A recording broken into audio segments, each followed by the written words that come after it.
चलिए आज की वीडियो में आप सभी का बहुत बहुत स्वागत है।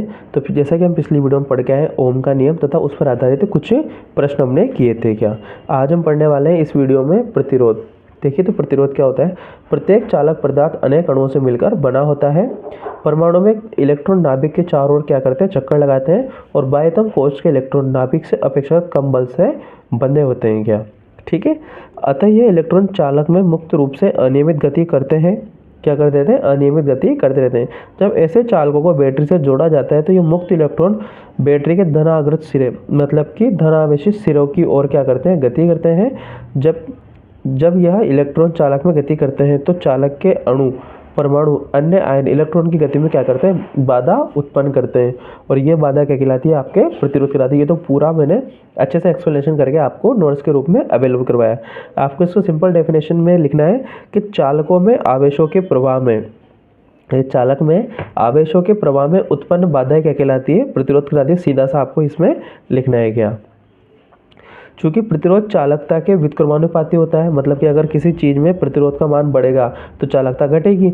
अतः यदि किसी चालक की प्रतिरोध कम है तो उसकी चालकता हमेशा क्या होगी, बढ़ेगी। क्या ये ठीक है। प्रतिरोध इज नॉट प्रोपोर्शनल टू 1/, चालकता मतलब कि प्रतिरोध क्या है, व्युत्क्रमानुपाती है चालकता के। अगर प्रतिरोध ज़्यादा होगा किसी भी चीज़ में तो चालकता क्या होगी, उसकी कम होगी। और अगर प्रतिरोध कम होगा तो चालकता उसकी अधिक होगी। तो ये था आपके प्रतिरोध।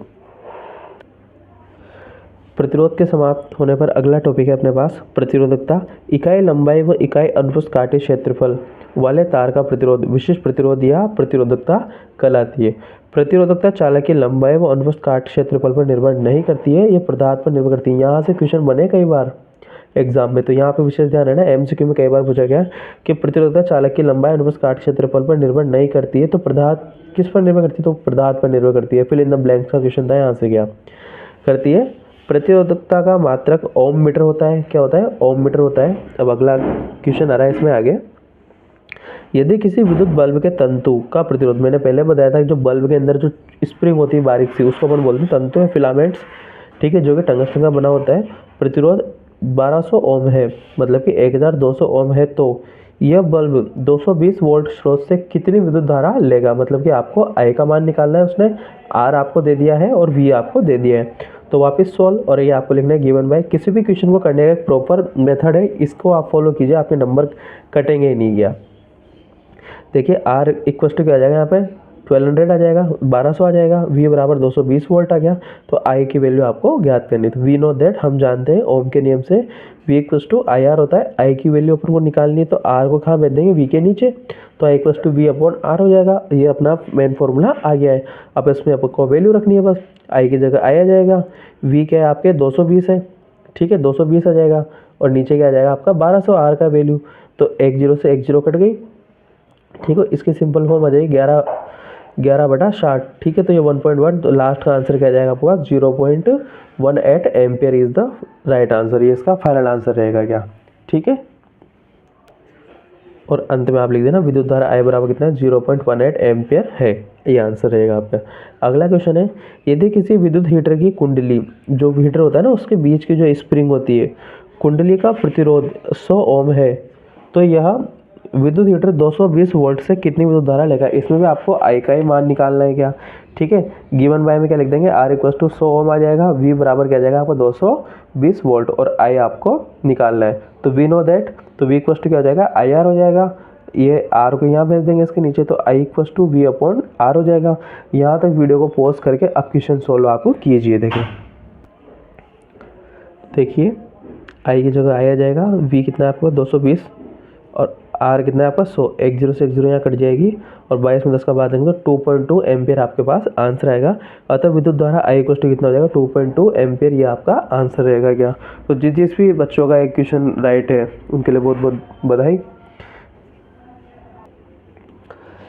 अब देखिए टॉपिक है अपने पास प्रतिरोध की निर्भरता पे। प्रतिरोध किस पर निर्भर करता है, ताप पर निर्भर करता है और पदार्थ पर निर्भर करता है। प्रतिरोध की ताप पर निर्भरता है, इसमें देखिए कि भाई प्रतिरोध ताप पर किस प्रकार निर्भर करता है।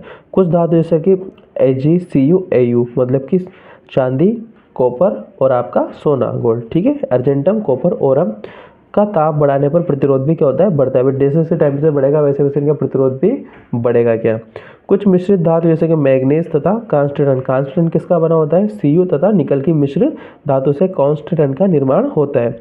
का प्रतिरोध ताप परिवर्तन के साथ बहुत कम परिवर्तन होता है। जैसे कि इनका टेम्परेचर बढ़ाते तो इनमें ज़्यादा कोई चेंजेस नहीं आएंगे। क्या कुछ धातु जैसे सिलिकॉन, जर्मेनियम का ताप बढ़ाने पर प्रतिरोध घटता है। इन धातुओं को अर्धचालक कहते हैं। क्या बोलेंगे इनको, अर्धचालक। ठीक है, ताप बढ़ाने पर प्रतिरोध घटता है इनका। क्या कुछ धातुओं में ताप कम करने पर एक निश्चित ताप पर प्रतिरोध शून्य हो जाता है, इन्हें अतिचालक पदार्थ हम कहेंगे। क्या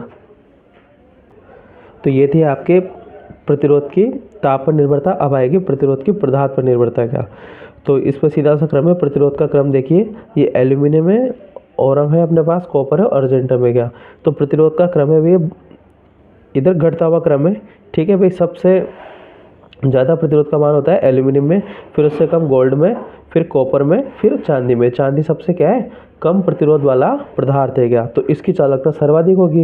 ये चालकता क्रम देखिए, एल्यूमिनियम सबसे कम चालक पदार्थ है, फिर उससे अधिक कौन है, गोल्ड है, फिर उससे ज़्यादा कौन है, कॉपर, और सबसे ज़्यादा कौन है चालक पदार्थ, आपका चांदी रहेगा। क्या आर क्या प्रतिरोध है, चांदी विद्युत का सबसे अच्छा चालक है। तो यहाँ पे आपके प्रतिरोध तथा प्रतिरोधकता का टॉपिक फिनिश होता है। इसमें हमने बता दिया प्रतिरोध किसे कहते हैं, किन किन कारकों पर निर्भर करता है, किन किन परिस्थितियों में क्या क्या करता है। तो यहाँ पे आपकी ये वीडियो समाप्त होती है। अगली वीडियो बहुत ही इंपॉर्टेंट रहेगी आपके, क्योंकि उसमें हम सीखने वाले प्रतिरोधों का संयोजन। क्या ठीक है, तब तक के लिए धन्यवाद। चैनल को लाइक शेयर सब्सक्राइब करते रहिए।